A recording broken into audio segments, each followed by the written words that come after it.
내란 우두머리 혐의로 재판을 받고 있는 윤석열 전 대통령이 오늘 국민의힘 지지층 등을 향해 단결해야 한다고 주장하는 글을 SNS에 올렸습니다.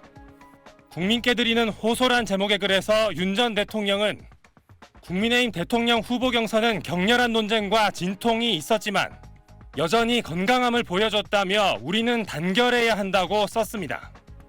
국민의힘 지도부가 한덕수 전 총리로 대선 후보를 교체했다가 당원 투표 결과에 따라 김문수 후보가 다시 복귀한 일련의 과정을 건강함이라고 포장한 셈입니다.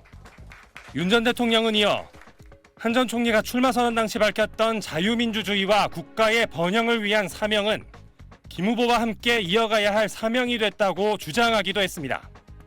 그러면서 한 전 총리가 그 길에 끝까지 함께 해주리라 믿는다고 덧붙였습니다. 국민의힘 일각에선 격한 성토가 쏟아졌습니다. 한동훈 전 국민의힘 대표는 윤 전 대통령 부부와 단호히 절연해야 한다면서 윤 전 대통령이 결코 선거에 도움 안 되는 공개 메시지를 계속 내며 당에 관여하려는 상황에 출당 조치가 필요하다고 SNS에 쏘아붙였습니다. 출당시키든 해야 한다는 비난에 선거의 악재라는 반응도 나왔습니다. 당 입장에서는 중도 확장을 가로막는 심각한 악재입니다. 선거대책위에선 대선에 집중하자는 의견도 제시됐습니다. 지나간 일에 너무 매몰돼서 미래에 대한 우리 비전을 제시하는 것이 희석되거나 그러지 않도록 민주당은 윤 전 대통령의 메시지를 대선 개입 시도로 규정하며 국민 모욕이라고 날을 세웠습니다. SBS 배준우입니다.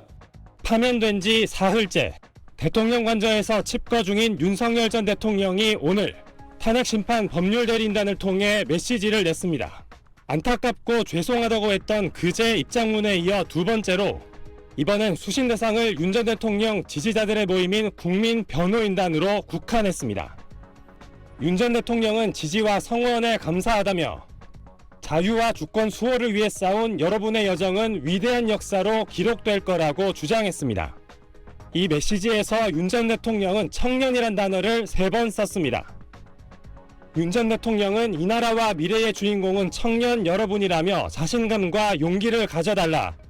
대통령직에선 내려왔지만 늘 여러분 곁을 지키겠다고 적었습니다. 오늘 메시지는 앞으로 대선 과정에서 지지층의 결집을 기대하는 마음도 담긴 걸로 풀이됩니다. 민주당은 논평에서 윤 전 대통령을 향해 헌법재판소의 파면 결정에 불복하는 거냐며 자신의 안위를 위해 극렬 지지층을 선동해 폭주를 이어갈 셈이냐고 목소리를 높였습니다. 오늘 메시지에서도 윤 전 대통령은 헌재 결정에 승복하겠다는 뜻을 명시적으로 밝히지 않은 가운데 이 메시지를 전한 법률대리인단은 해석은 자신들의 몫이 아니라고 밝혔습니다. SBS 배준우입니다. 국민의힘 1호 당원 윤석열 전 대통령이 헌법재판소의 파면 결정 당일 신당 창당 움직임을 보고받고 공감의 뜻을 나타낸 것으로 파악됐습니다.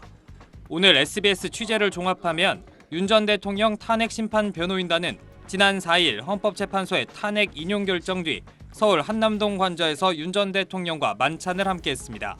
이 자리에서 일부 변호사가 신당 창당 이야기를 꺼낸 것으로 전해졌습니다.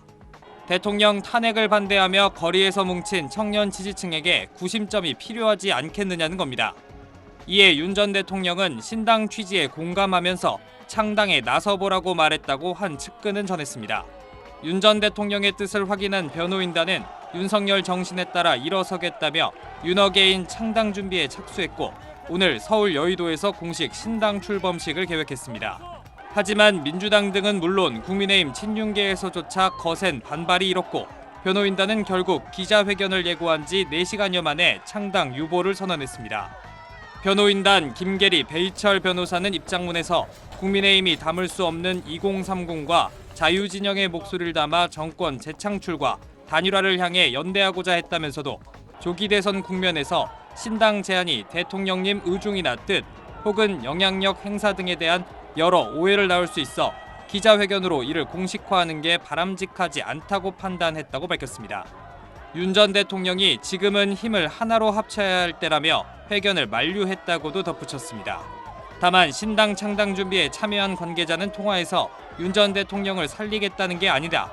나라를 걱정하는 유능한 청년 지지층이 활동할 수 있는 무대를 만들어주겠다는 것이라며 이들을 위한 창당 불씨는 남아있다라고 말했습니다. SBS 안희재입니다. 윤석열 전 대통령은 조만간 서울 한남동 관저를 떠나 서초동 자택으로 향할 걸로 보입니다.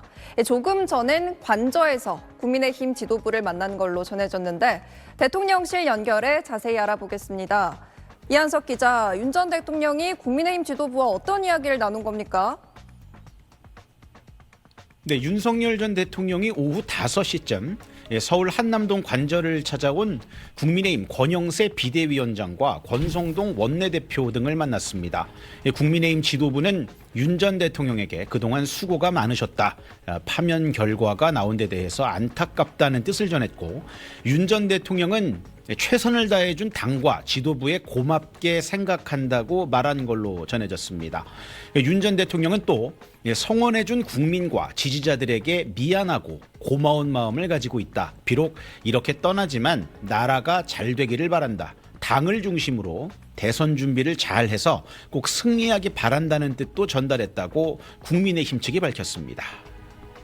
네, 윤 전 대통령이 아직은 관저에 있는 건데 그럼 언제쯤 퇴거할 것 같습니까?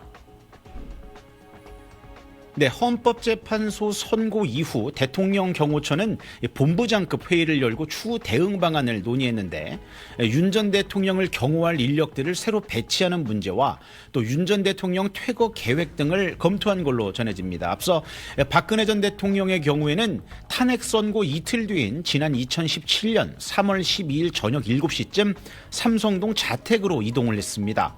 윤 전 대통령은 관저를 떠나게 되면 서울 서초동 자택으로 이동할 걸로 보이는데 전례를 고려할 때 시민들의 출퇴근에 부담을 주지 않는 이르면 내일이나 모레 저녁에 퇴거할 것이라는 관측이 유력합니다. 네, 이 기자 나가 있는 그곳 대통령실 분위기는 어땠는지도 전해주시죠. 네, 정진석 비서실장을 비롯한 대통령실 고위급 참모진 15명이 오늘 오후에 한덕수 대통령 권한대행에게 일괄 사의를 표명했습니다. 윤 전 대통령 파면에 대해 대통령실 참모들이 도의적 책임을 지겠다, 이런 뜻으로 해석이 됩니다. 하지만 한 대행은 경제와 안보가 엄중한 상황에서 한치의 국정공백 없이 시급히 현안 업무를 차질 없이 수행해달라며 사의를 반려했습니다. 대통령실에서 전해드렸습니다.